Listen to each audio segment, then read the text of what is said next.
Praise the Lord. The best wishes to you and your family members in the name of God.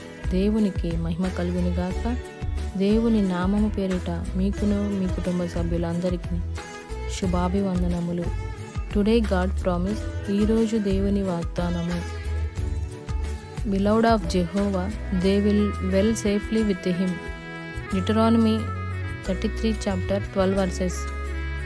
యెహోవాకు ప్రియుడు, ఆయన యొద్ద అతడు సురక్షితముగా నివసించును. ద్వితీయోపదేశకాండము 33వ అధ్యాయము 12వ వచనము.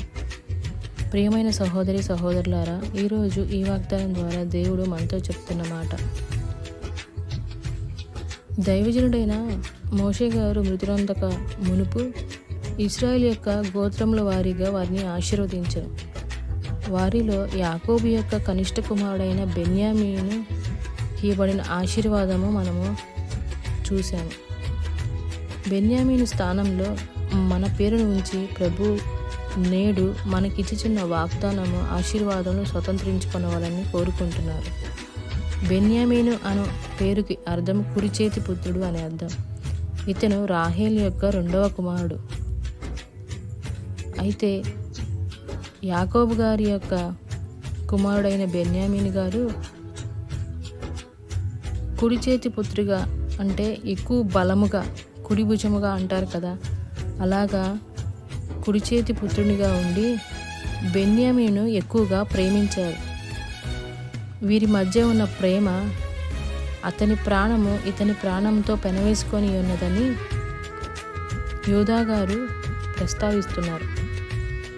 అంటే బెన్యామీను లేకుండా తిరిగి ఇంటికి వెళ్ళిన పక్షమున చిన్నవాడు ఏమాయనని అడుగుతూ తండ్రి అయిన యాకోబు ప్రాణము విడిచినని యోధా గారు భయపడ్డారు. ఇక్కడ మోషే గారు బెన్యామీనుకి ఇచ్చిన ఆశీర్వాదాలు 4 ఉన్నాయి.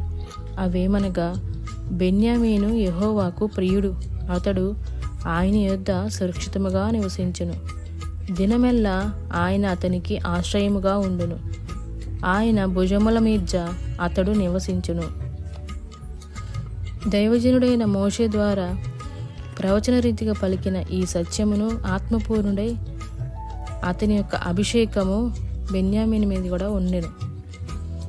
అంటే ఎలాగైతే బెన్యామీను గారు దేవునికి ఇష్టడుగా ఉన్నాడో, అలాగే దేవుడి యొక్క సురక్షితంగా నివసించటానికి దేవుణ్ణే ఆశ్రయంగా చేసుకొని ఆయన భుజముల మీద నివసించినట్టు మనము కూడా దేవుని యందు నివసించే వారముగా అట్టి సహాయము చేయమని దేవుణ్ణి మనం అడుగుదాం.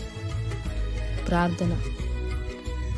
పరలోకమందున్న మా దేవా, సత్యుడంతుల దేవా, నీతి న్యాయం జరిగించువాడా, మమ్మల్ని మిక్కిలిగా ప్రేమించిన మా ప్రియ పరలోకపు తండ్రి, మీకు ఎన్నో వందనములు, స్తోత్రములు. ఈరోజు ఈ వాగ్దానం ద్వారా మాతో మాట్లాడినందుకు మీకు వందనములు.